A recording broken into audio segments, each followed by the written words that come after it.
We are back. We're back. Wow, I don't know what happened. I guess when I got up to go get this album, either the microphone broke contact with the the camera or whatever, and it dropped. And so it sucked because I know somebody was watching, and now we're back. I appreciate the people that come in. So we'll try to get one more time, and let's hopefully this time it works. So where we left off, so we were talking about premium versus luxury, and we're saying that, and the guy was saying that the luxury is for display. And so one of the things is, this is like one of my old, let's say old, wedding albums that is from Graphic Studio. I think this album is maybe 14 years old, right?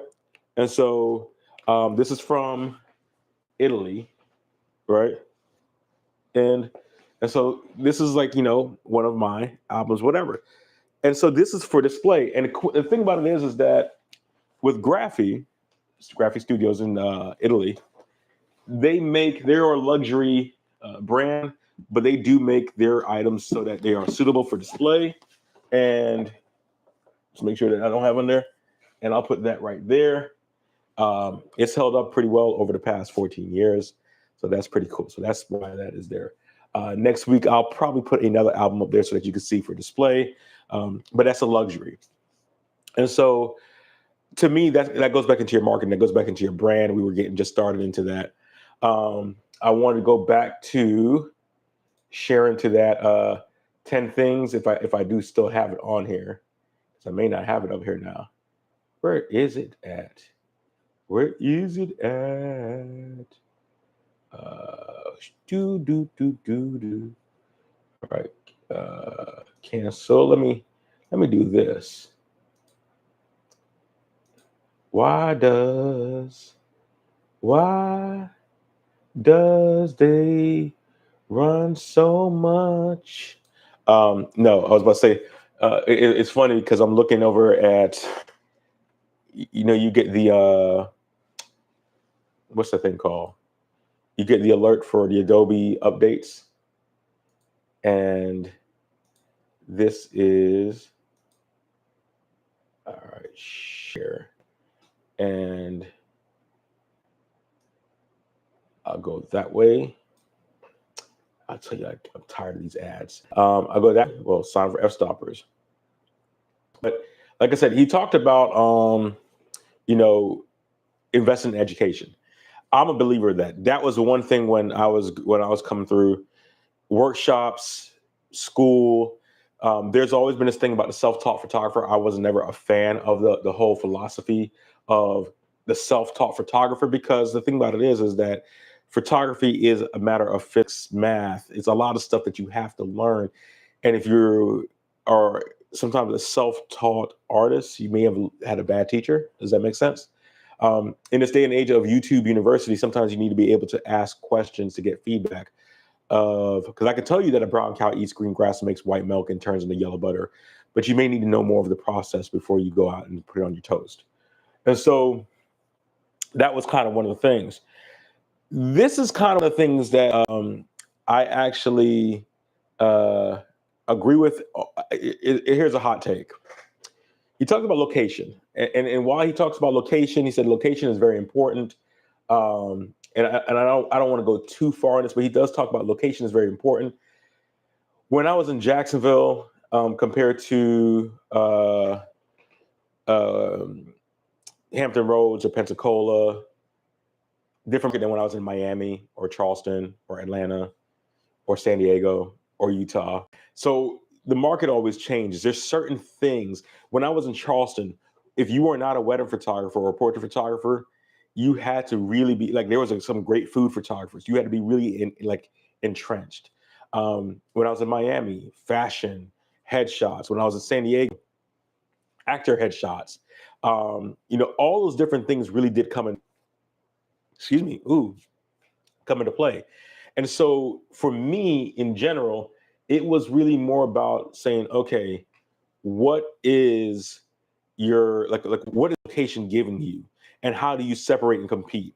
Um, and then you also be able to price, right? Now he talks about uh, you know, never renting studio space. And this is kind of one of those things that it for me it is a hot take. And that's what made me wanted to actually do this thing. I agree with 90% of his things. So 9 out of 10, I actually agree with. But this one right here, never rent or lease studio space. Real estate is king. Never pay into a studio or business location where you are paying someone else's mortgage. I did that for many years, paying off those buildings, and now with nothing to show for the money I spent. For me, there's also tax things, and I'm not going to get into that.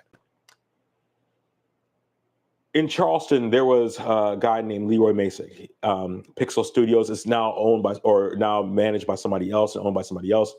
But it the cost of real estate inside of places like Charleston, the cost of real estate in places like when I was in San Diego to do a Regis or studio, you would have been looking at $1,100-$1,500 a month. That's $18,000 a year just to even have four walls around you, not to include the cost to actually build that out. By the time you talk about having a studio, you're talking about 30, 40, 50, 60,000 invested into that studio. In San Diego, I used a place called Hendo Studios, right?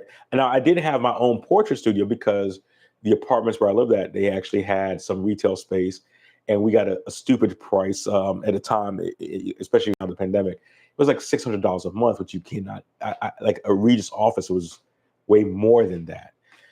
But $600 may be a day rental at a studio. $600 to $1,000 maybe a day rental at a studio. And if you're in a larger market, in a larger studio, you can go $2,500, $5,000, sometimes $10,000 for a day rental in the studio. The challenge is that that's a fractional amount to what it costs to the investment in it. And it's not about the price of the investment into the studio. It is, and if you disagree, please leave a comment what I'm saying. It is also the time that goes into finding that space, getting that space. When I was in where's the place called Atlanta, that was a big thing. Atlanta, found good studio space or whatnot. In an ideal world, and I think the one that opened my eyes to this was Susan Michael in Jacksonville. In an ideal world, go ahead,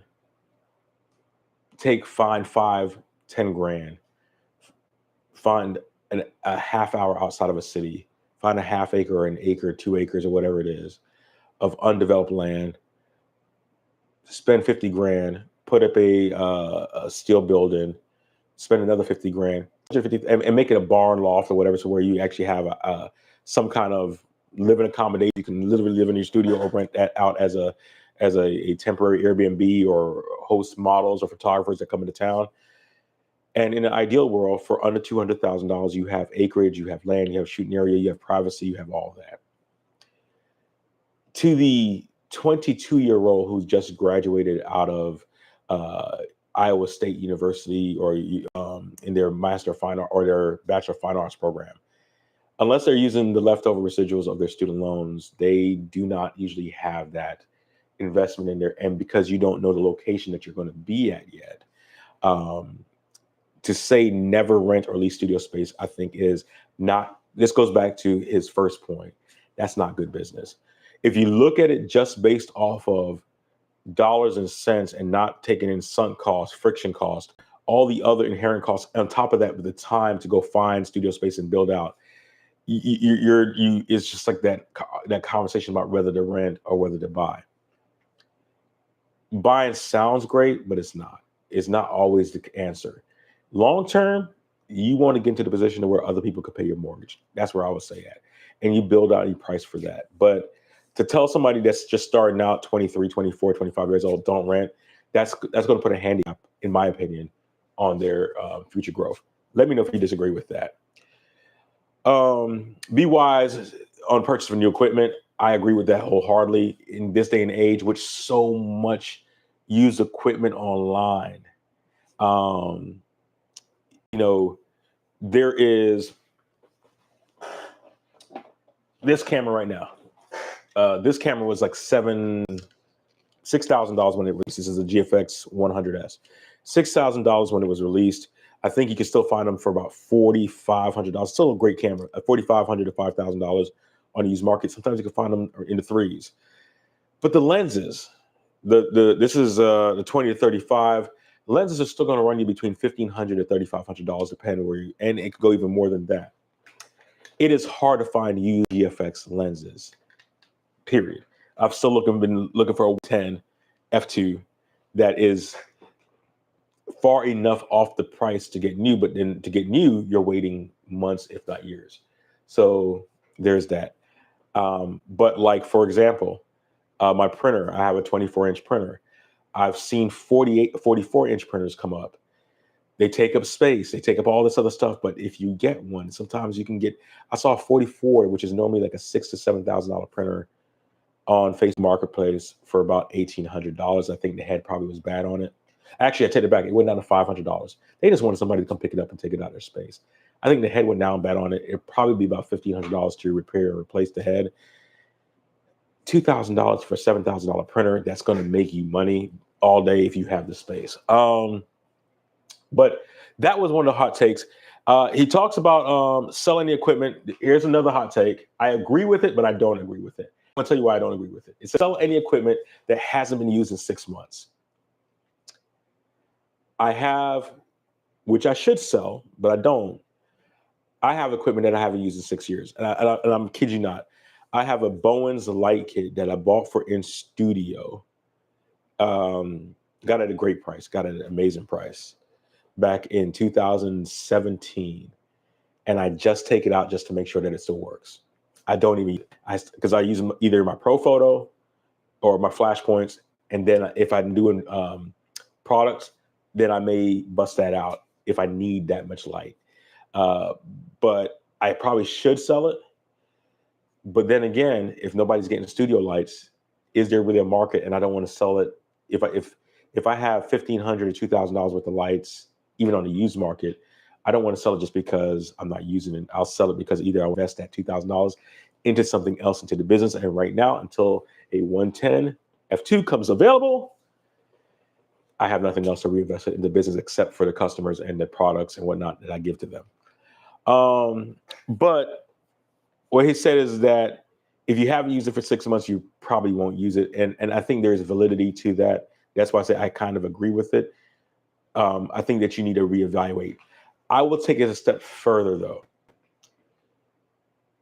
Inventory your equipment in your studio and your business at least every 6 months. Now, some people do it monthly, some people do it yearly. But it lets you know more so, and then put a tracker on what you use. Because then you can put a tracker on the cost of the use. And then every time you click, you say, okay, I expect 100,000 clicks on this Nikon D810, right? And this Nikon D810 cost me $3,000. So at 3 cents a click, I know that at a certain point, I need to start looking. It needs to make money. That money goes aside for the Z whatever to come into it. He talks about operate your business lean. I agree with it. Where, we're always advertising megapixels. We're always advertising, new gear. We're always advertising all this stuff. But in reality, do you need it? Is a Z8 better than a Z7? Yes, it is. It is way better. Is it going to give you better pictures? It depends what you need better pictures. What is your actual end goal, what you're shooting? There are guys that are shooting still weddings with iPhones. There are guys who are shooting weddings with medium format cameras, which are relatively slow. There are guys that are shooting with Sony A9s. So you have all that. And I think that that's one of those things. Here is something that I agree with, and I'll scroll down to it, which is about investing. And then you can see his website, but it's about investment. And it says set at least 10% of your profit to invest. Book alert, Profit First. There's a book out called Profit First. I will tell you right now, I love the book. So this is my book recommendation. Um, I think his website is like M16 or something like that. I don't know, but it is Michael Michalowicz. Michalowicz. Um, and what is his website? Because his website, you can do Profit First Book, but he actually has a website that has a shortened version of his name. You guys have michaelmichalowicz.com. Pretty much the philosophy inside of it starts, and I say starts, if you can't do it with 99 cents, you can't do it with 1 cent or a dollar, right? Set aside 1 cent to go into a profit account that don't touch. It's hard for you. You got to go physically in there to go get the money. The money goes in there easily, but it's hard to get out. It makes your business 100% profitable from day one, right? For me, not financial advice, for me, you work that 1 to 6%, right? To have a good 6% true profit. The next 4% off of that, you can go into something like, once again, not financial advice, I'm saying something risky, whether it's crypto, whether it's something else, whether it's a fractional, whether it's a stock that you really like, whether it's, hey, I want to go buy Canon stock because I like Canon cameras. And this is 4% that I can throw away. That's exactly what it is. It's 4% that you say, I can throw away 96% of my money, 4% I can throw away. I'm not saying be frivolous. I can afford that loss because the 6% that's over here is offsetting. But then when it comes to investing, I think you need to talk to a financial professional. I think that you need to look at your business strategy. I think that you need to look at what you're going to invest into your business, what you're going to invest into your customers, what you're going to invest into your product, what you're going to invest in your service. This past week, I was in the Louis Vuitton store. They just opened up a brand new store. And I wanted to go look at some of the Louis Vuitton watches, the Tambourine and the Escalade, I think it is, right? But if you ever get a chance to go into a Louis Vuitton boutique, and you would think that you are in a Rolex boutique, a Vacheron Constantin, some other boutique, because she closed the door. She gave me a private, I had some champagne. I had it was just a great, great experience. As a matter of fact, let me see if I can pull it up, and I will pull it up for you. If it comes up in my pictures, I got to make sure that it's not showing anything. But let's see if I can go into this. And hopefully I can do this the right way. So I am going to stop sharing this, and I am going to share this. There we go. So go into the Louis Vuitton store, give me some champagne. I'm actually in a closed room. The champagne was pretty good. It probably was Moet or something French, Louis Vuitton. Right now you're looking outside of the actual closed room, and what she did, she came and closed the doors. Now, when she comes and closes the doors, she brings out the Louis Vuitton box. This watch box right here is 7,000 and some change, right? Beautiful watch box. And right there is about roughly, I want to say, $70,000 in watches. That's pretty much an $80,000, $90,000 case with the watches and everything inside of it. And we talked. The visit was probably about it was a pretty good, do a nice little wrist roll check. Got to see the watches up close, right? See my fat behind over there, and got to see the movement. And it's a speak movement, but it's a horology. It's an in-house movement. So, but this rotor itself, and I don't know if you could see it, if it will render enough for the YouTube.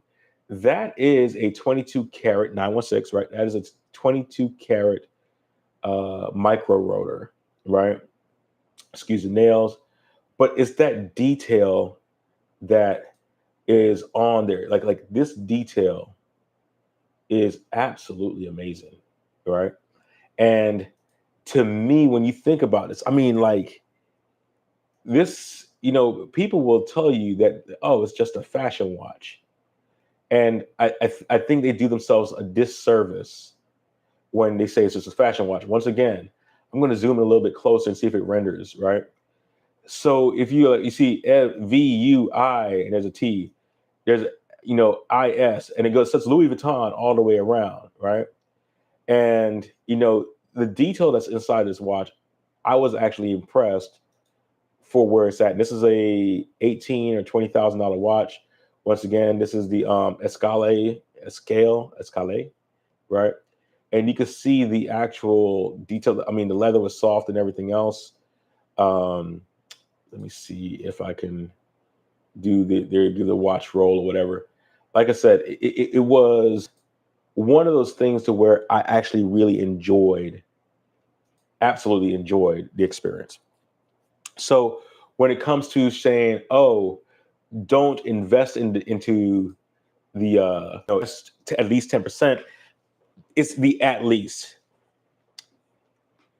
In experience, I will say if you are a professional photographer, the younger you start, the more you can afford to actually give off and invest, the more you need to invest. That way that as you get to your 30s, your 40s, your 50s, your 60s, the less you have to do work that you don't want to do. And that becomes important. Um, he talks about jobs that are fun and not creative. Photographer out in Texas, NJ Henson, she would call them bread and butter jobs, right? Do bread and butter jobs, things that keep the lights on. And, I would say Monday, Tuesday, Wednesday, Thursday jobs, right? These are, when I say Monday, Tuesday, Wednesday, Thursday jobs, these are jobs that are, hey, you come in Monday, you show up, best abilities, availability, and you do the work. You do that. Man, I'm running overtime, but it's okay. You come in and do the work. And then he says, never allow your work to become stale to you. So like I told you guys already, like next week, I am calling myself quits from consumer photography. It's not that I don't like doing it anymore. It's just that I got so much other things, and I want to go back to my creative side that I had 20 years ago and do the things that I love, right? So I agree with that. Never do stale work, right? So I've been doing a lot more travel. I've been doing a lot more photography, visiting. When I was in Alaska, I want to do more blogging. I want to do more teaching. I want to do more education. And so going back to his point earlier, yeah, some things might be getting sold because I don't need them anymore, right? I'm not using them anymore. That being said, I'm not going to just sell them just to sell them. I'm trying to think of something that I have that is a photography piece that, let me see something real quick. So, sorry. Where you at? So like this right here, this is, they come out and you see that the piece came off of this. This is a Nikon F100. Main reason why I bought this is 35 millimeter film is that this is one of the first Nikons to actually have TTL, like Nikon TTL metering inside of it. And what is cool about it is that I can take my pro photo gear, put it in there, and it will meter, the lights will meter off of this. It makes it easier. Now, I used to take my D810, my old D810, and I would shoot digitally, then enter my settings in. Yeah, I could use the light meter, but enter my settings in because the D810 would tell me what I was getting. Based on the film, I would do the actual math, and then I set my lights. And then when I'm doing portraits in film, I don't have to worry about what I'm going to get back from the lab because I cheated and, I went with something else. So that's that. All right. Okay. 5 minutes left.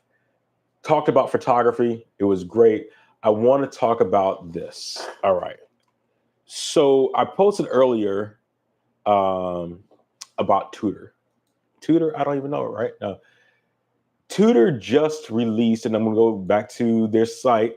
Oh man, it's going to go a little bit over because, once again, I want to make sure that you guys know this. The micro brand that I'm actually enjoying. And this is that's what we talked about last week. We talked about Jack Mason. And, back on the website. So we're back at Jack Mason talking about the Pro. I went ahead and I ordered the Shadow, right? Which I am anxious to see. It's supposed to start shipping next month. I ordered the Shadow because there is, I was looking to get the Pelagos next year as a daily wearer. I'm expecting to get my first quote unquote allocation from a local AD for a watch that I've been waiting for a minute. So I'm expecting to get that within the next week, hopefully. And you'll know if I got it by, if not next week, the week after, the wrist check. If I don't have this, then I'm waiting for the Pursuit Pilot and this to come in, right? And there's a couple watches I have on my list. There is a Cartier that I have on my list right now. But that's probably going to be something that is going to be over a year. It's going to be a while. The particular model I want is hard to come by. But like I said, we had this deep discussion about this Pursuit Pilot, and I'm enjoying it, right? The other side of it is, like I said, I'm enjoying that Pursuit Pilot. But I wanted to talk about Tudor. And if you made it this far, give me thumbs up in the chat, right, or in the comments if you made it this far, because this is what I'm going to wrap up with. Tudor. And the big thing about Tudor right now, and I say this, Tudor is absolutely killing it right now with a value proposition. If you are in the market for a watch and you're looking for a watch that is under $2,000, or not $2,000, under $3,000, that's dressy, the Tudor Royal is great. The Tudor Royal is absolutely amazing, right? If you are looking at, and this is another thing, but let's look what Tudor came out with today. Because I put on, they have this, Tudor's big, at least in 1926, is really big in Asia. And so that seems to be a big thing. I think in China, it's really actually big, where in the US, people look at it, I think it's an ETA movement or something like that. Oh, it's like, if Tudor's the poor man's Rolex, the 1926 is the poor man's Tudor, I guess, or the broke man's Tudor. But the thing about it is this new 1926 Luna, it's absolutely gorgeous. I mean, this thing, it's the first Tudor with a moon phase on it, right? Out of the three, I like the blue, right? I like the blue. I've always liked the moon phase complication. I have 1, 2, 3, and I know I got another one somewhere on there. I got at least 3 moon phase, 4. I got 4 moon phase complications. I love a good moon phase complication, right? And one of my favorite moon phase complications, which I have yet to wear. Oh, I even got an earth phase. Remember that one? Which I have yet to wear, is my favorite over here. Is the see, because I still got the freaking pin on it. I have yet to wear this, the Timex Noah, right? But I also got the Casio moon phase, which is cool too. But these are nice. These are great, and I think Tudor has done a really good job with it, bringing this out. What else did they have on there? The Tudor Royal, like I said, is beautiful. I'm not a fan of it. I'm going to let you know this right now. It's a gorgeous watch. I'm not a fan of the Black Bay 58 Burgundy, but those who know me know this is the Jack Mason watch right now is competing with time for this. This is what delay. I was looking at getting a Tudor Pelagos Ultra. I think they're absolutely beautiful. I posted one earlier on my pictures, and the Pelagos Ultra, if you have to put it on, there's only one other titanium watch, dive watch style that I think competes with that. And ironically, it is the Rolex titanium Yachtmaster 42, which I think competes on how it wears. And I will say this, for effectively 1/5 of the price, because the retail on the Rolex is 14,000, 15,000. The market is almost 30 grand. 6 grand, 30 grand, 1/5, right? Because if you want one tomorrow, you're gonna pay 30 grand. Black Bay Pro was great, Black Bay Chrono. The one watch though that I was surprised by this week, and I'm sure I'm gonna wrap this up after this because now I'm rambling. If I can pull it up, is the Black Bay One. And I'm gonna say the Black Bay One, as nice as these pictures are, I put the Black Bay 139 on. And the Black Bay 139,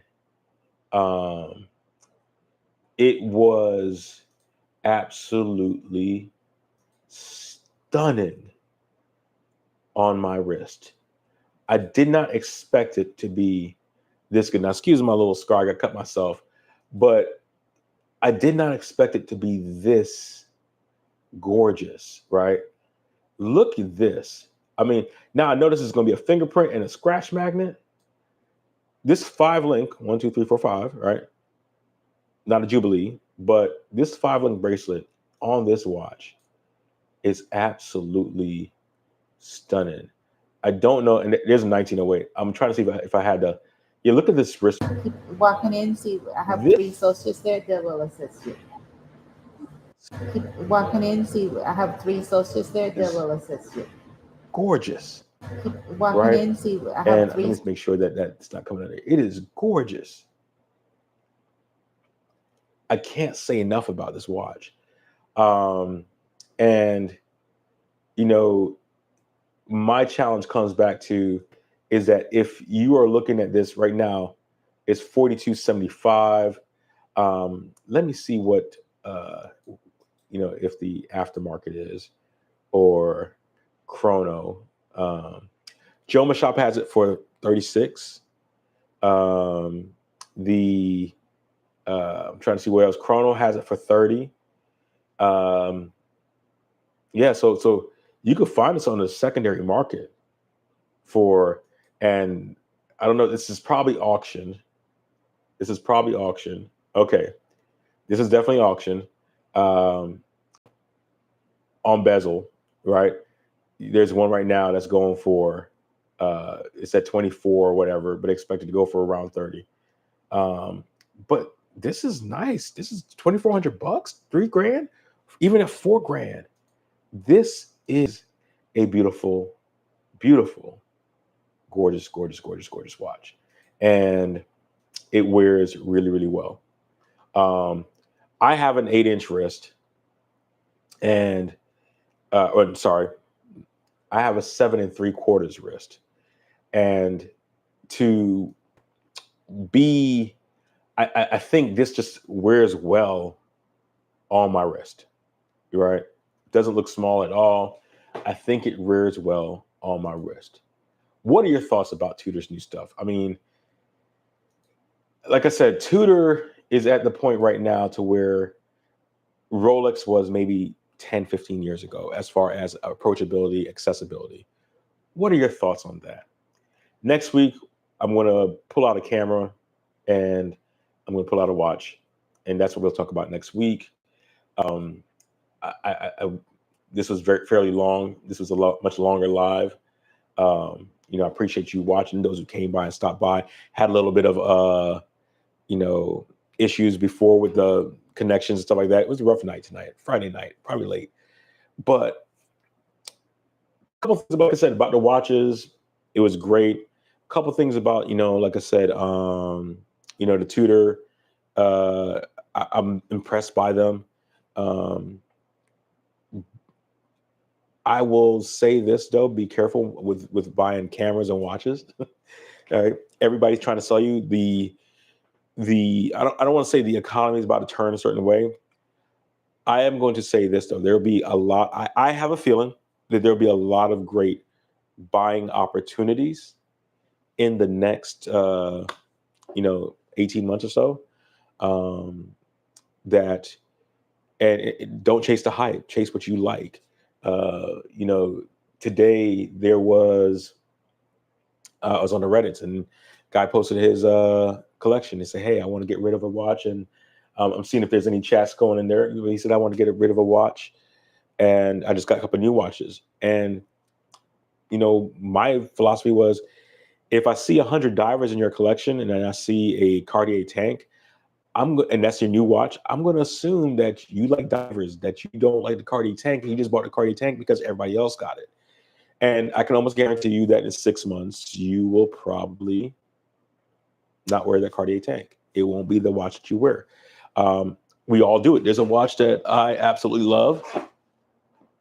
I love this watch. Love this watch. This is don't come for me, a Bulova. I say Bulova, but a Bulova Marine Star, right? And the thing that impresses me most people about it is look at the sweep of that second hand. That sweep of that second hand is so smooth, right? Like Grand Seiko things. And I hardly wear this watch because 9 times out of 10, when I'm wearing a black bezel white dial watch, I'm wearing my Jack Mason diver. And I don't even like divers, but I'm wearing that because I just like that contrast, that look. It's just an easier watch to go grab and go. And to me, because I know I don't like divers, I don't like chronos. That's my style. That's my aesthetic. Would I take a Daytona Panda? I would take one in a heartbeat. Would I take a Parmigiani Fleurier Panda? I would take one in a heartbeat. Would I wear it as much as I would wear a Pelagos or an Air King or a Cartier's Santos? Probably not. And that's my aesthetic because I like a more dressier watch. And this is a very, very toolish watch. I love this, but it's a very toolish watch. So with that, I would say is that yes, we say buy what you like, buy what you can afford, buy what you like. But also understand that your taste will evolve, your style will evolve, and if you're chasing a lot of the hype watches, then what ends up happening is there always will be another hype watch, right? There are very like a Paul Newman Daytona wasn't a hype watch. I remember back in '90s when Dale Earnhardt Jr. was advertising the Daytonas, and nobody wanted the Daytonas, and now everybody's like, "Oh, I'm waiting for. I got to spend $800,000 to go get a Panda Daytona." Yeah, but yet you can turn around and get, you know, a precious metal Daytona for the same price, or you can get a Speedmaster, Moonshine Gold for similar areas, right? Get what you like. There's so much talent out there. There's so much watches out there. Get what you like, or get FP Jordan. One of the two. Outside of that, like I said, it's late. It is almost 11:30 my time. I have had technical difficulties. We'll probably be back next Thursday night at 10 o'clock, 10 p.m., 2200. I want to, like I said, discuss photos that I will take next week with the Z8 and the 40 millimeter f2. That will be the camera that I will be walking around this weekend with. I will discuss that, why I chose that, and I will pick a watch out of the collection to discuss and talk about, and whether or not I will sell that watch. Those are the two things I want to talk about next week. We'll cut this down, and if you have any questions, until then, like a fairly substantially round kid in the game of dodgeball, I am out. You guys have a good night. Good luck.